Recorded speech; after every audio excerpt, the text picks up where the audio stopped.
My name is Andrew Winfree, and I lived at 427 off Columbus Street, and we moved up here in 1953. So what do you remember about living in Alexandria at that time? Well, I grew up in, the segregation area. Like I said, I'm 87. So I grew up in the segregation era, and I can tell you the story about this library. Yeah. It was, at one time, we had the library right up by across from Charles Houston Recreation Center. That was the Afro-American one. So I was in the service in 57. So I came home on leave. I said, I'm going on to the library, Alexandria Library here. So I walked on in. Walked on in, didn't anybody say anything to me. I'm saying, I'm waiting for somebody to confront me. And they said, "It's the first time you've been here?" I said, "Yeah, I've been living up there since 1953, and first time I ever been into this library." And I walked around and looked at it, they were looking at me, and I said, "Okay." Then I walked on out. Well, like I said, I grew up in 87. Okay, so I grew up in the segregation area, the old Parker Gray where the Charles Houston Recreation Center. Then they opened up the new Parker Gray where the Braddock Road Metro Center. So we moved. I was there when they opened that, and I graduated in 1955, class of 8. February 55 was class of 8. They said, "Well, what are you going to do?" I said, "Well, I don't have a job." They said, "Well, why don't you just hang around until June?" So I did postgraduate work in high school. I went into service in 57.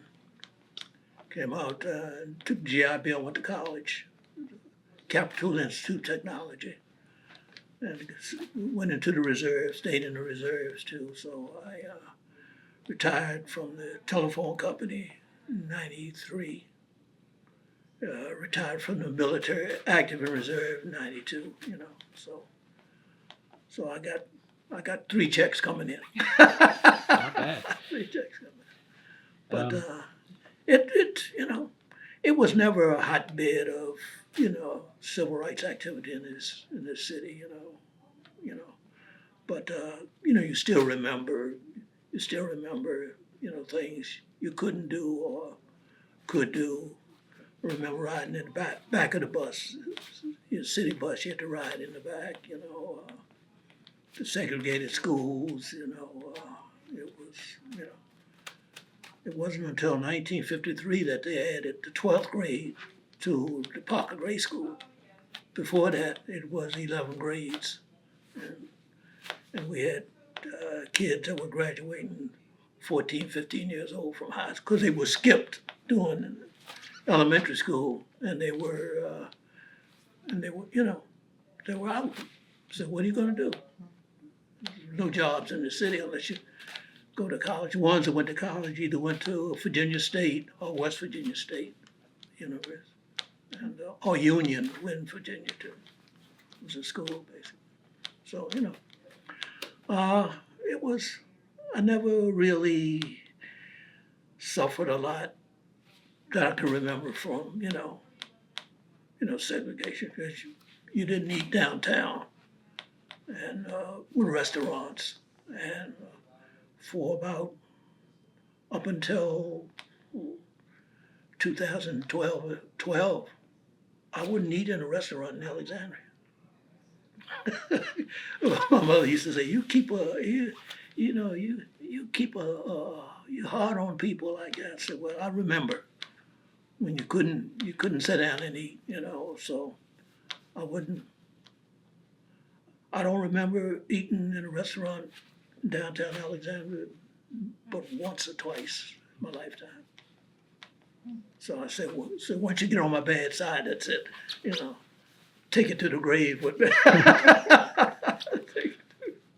So and I've always been into the history thing because I did 2 books. Did one on Afro Americans in artillery World War II, and then one that's I can't even find it here. It's Afro Americans in Alexandria.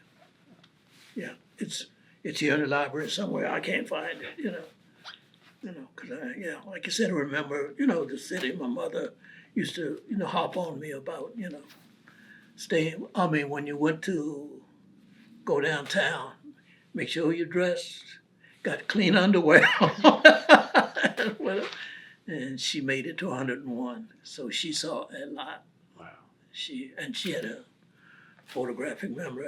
I mean, she could talk about things back in 1914, 15, and I'm saying,